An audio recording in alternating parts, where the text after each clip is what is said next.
The Financial Survival Network, helping you survive and thrive in the new economy. Go to CarrieLutz.com and sign up for 30 free micro trainings on financial survival. Great news, we've got a sponsor. This show is now brought to you by Miles Franklin. And when it comes to protecting your wealth, you know there's nothing better than gold and silver. That's what I'm buying. I hope you're doing the same. And once you make the decision to buy gold and silver, there's no better place than Miles Franklin. Look, they've been in business 22 years. And the reason I'm a customer is because when you buy, they ship. Go to milesfranklin.com. or call them at 800-822-8080 to get a free quote.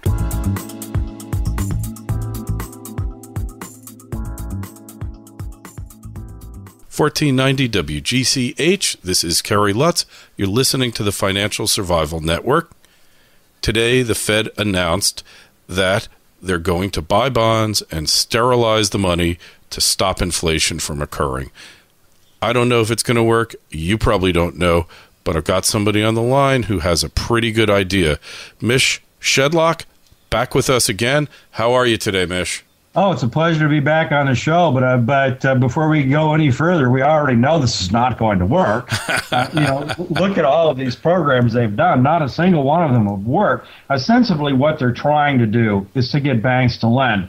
But they're doing this in a manner that actually encourages banks to buy long-term bonds, park the money back at the Fed, play various carry trades, and not lend. I mean, if the Fed is going to do these programs and announce these programs in advance, what do banks want to lend for when they can take a guaranteed profit from the Fed?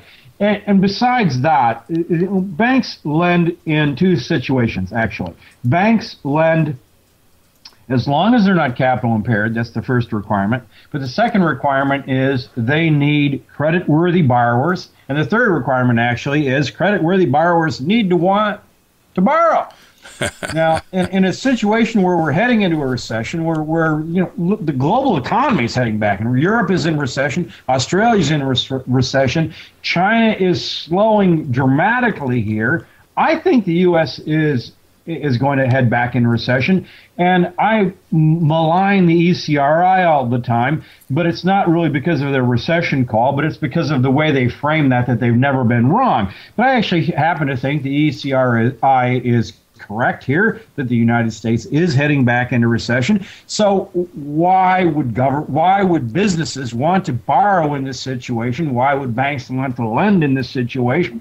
Especially when you've got sugar daddy Fed out there saying, we're going to give you a guaranteed rate. It's pretty low, but at least it's guaranteed simply by parking money at the Fed. They've done this Operation Twist thing now designed to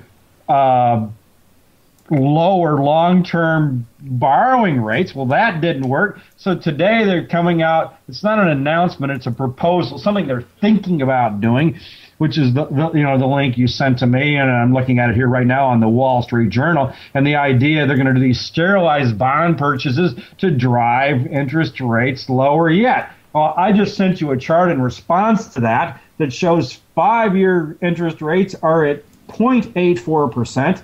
10-year rate is at 1.97%. This is near an all-time record low. Mm-hmm. And what did we get for driving it down here? We certainly didn't get any jobs growth. We didn't get businesses lending. So the Fed has essentially come out and said, well, that didn't work. Let's do more of it. Yeah, it's nuts. I see this over and over again because if you go back to the Great Depression, they tried the same thing. Interest rates were extremely low, but there's only two kinds of companies out there. Those who don't need to borrow, like Apple, they're sitting on $100 billion. What do they want it for? For them, it's irrelevant. They've pretty much borrowed all they want to. And then there's those who need the money and can't afford it even at 1%, which means the banks and the markets aren't going to loan money to these people, right? That's correct. It's a non-functional situation, and it's exasperating the problem because they're clobbering. The Fed's policies are clobbering anyone on fixed income.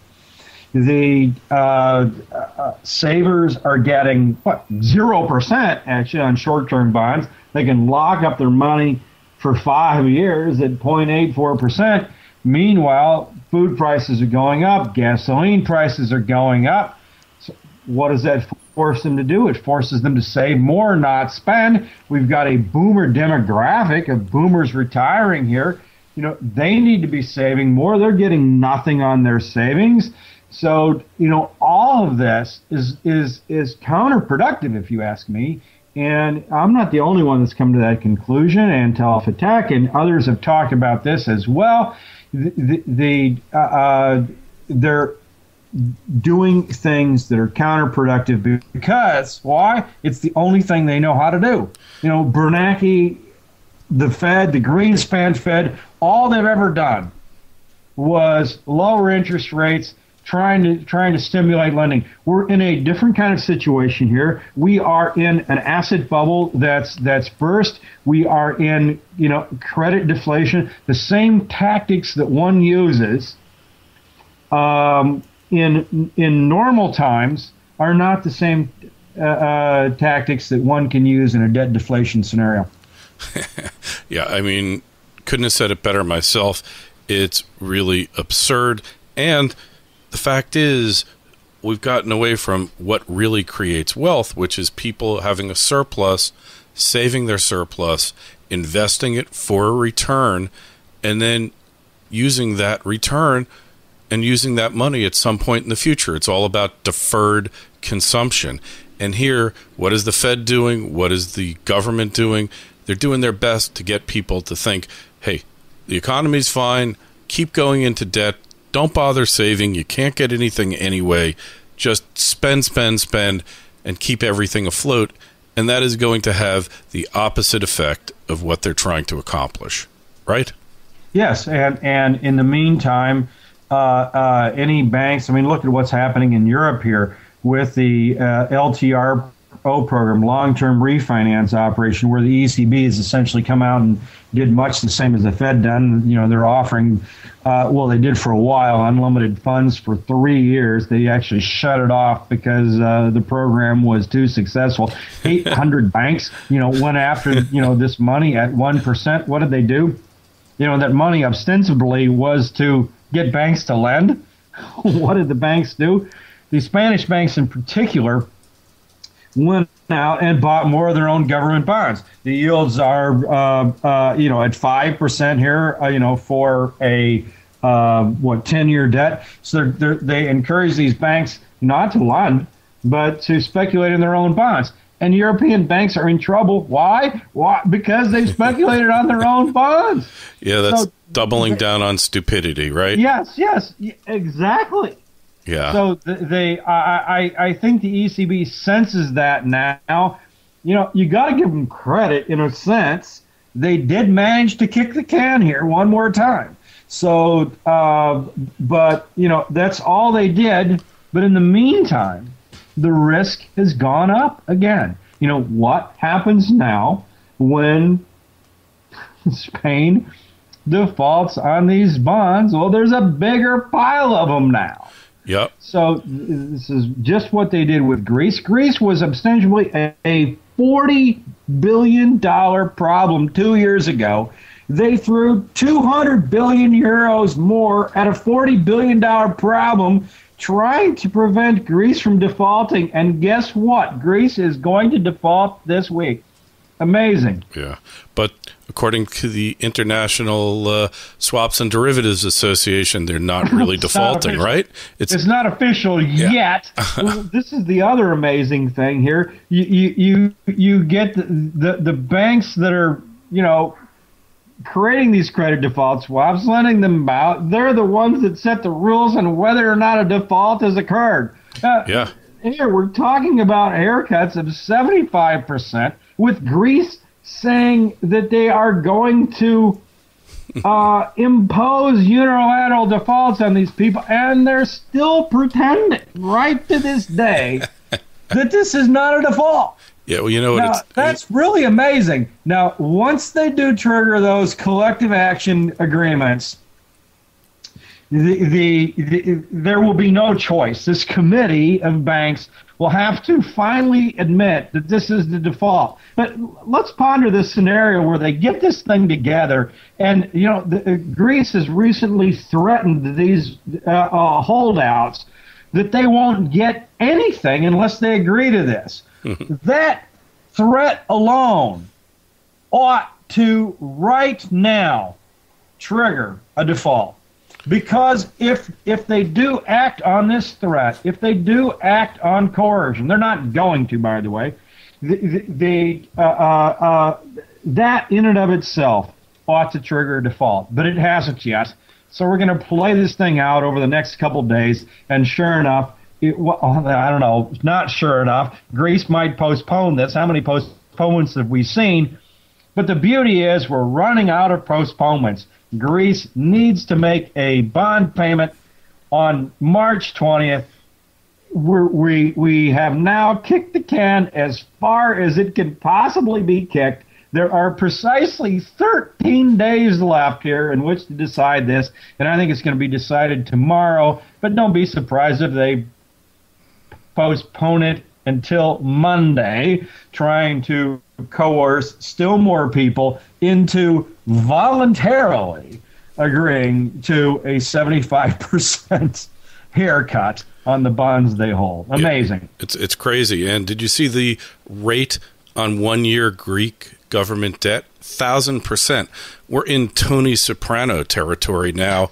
I'm expecting to see Tony and the gang go into Athens with a bunch of huge trucks and just disassemble the Parthenon and take it as their tribute, because you don't default on Tony Soprano if you like to walk on two legs, and if you're thinking that you want to be able to use all of your limbs. You just don't do it, and that's what we're in now.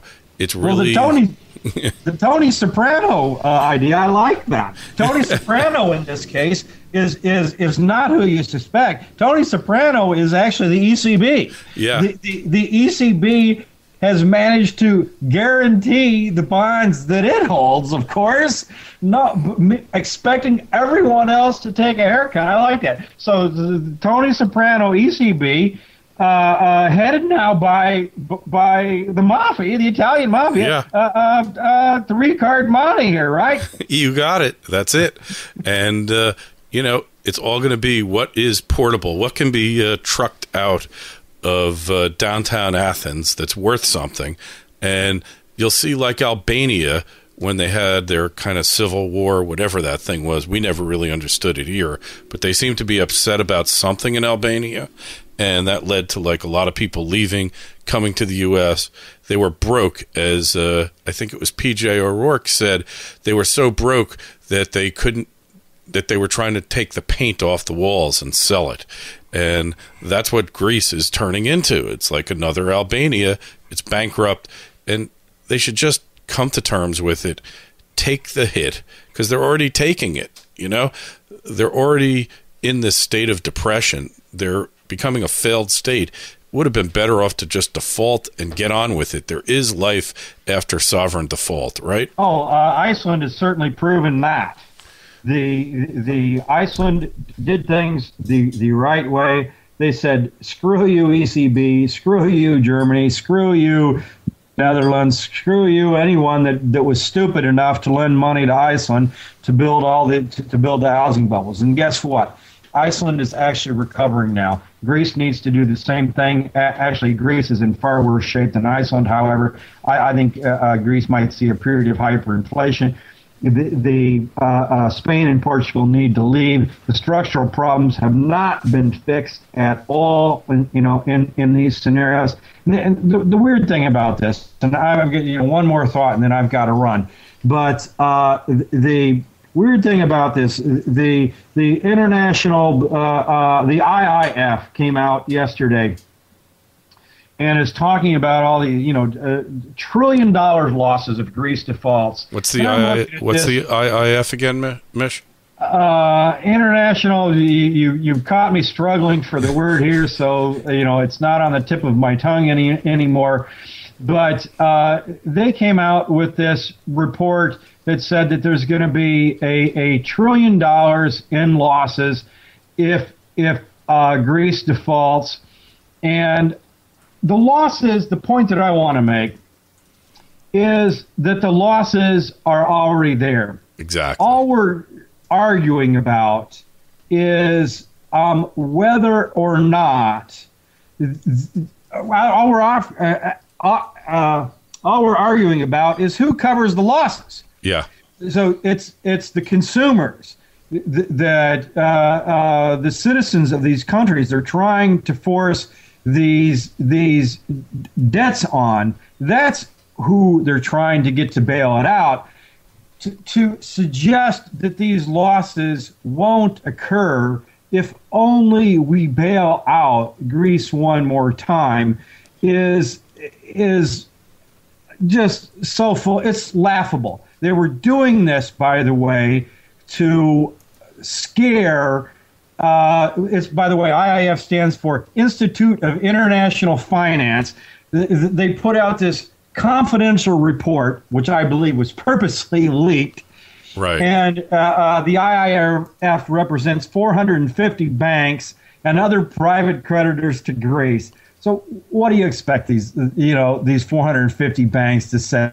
Obviously, they're going to say, well, this is a catastrophe if Greece defaults. It's not going to be a catastrophe at all. It's a necessary condition for Greece to be on the road to recovery. And it's nothing we haven't seen before. This is all governments default on their debt. When in doubt, just remember that. And there's life after default. And yes, things are tough, but what happened when you had your own currency? You devalue, then, imports would go down, exports would go up, and boom, over a period of time, you recover. That's what happened to all those countries in Latin America, in the 80s, who defaulted. And there's life after default, but we've turned into this system that just looks after the bank's interests, doesn't care about the people's problems, their rights, and all they care about is the banks. That's it. How do we save the banks? And with that, I got to run. People can find me by doing a Google search for Mish, M-I-S-H, take you straight to my blog. I talk about gold, interest rates, silver, Europe, Japan, the European markets, the U.S. markets, every day of the week, 4 times a day typically. And with that, it's a pleasure to be on the show. I got to run.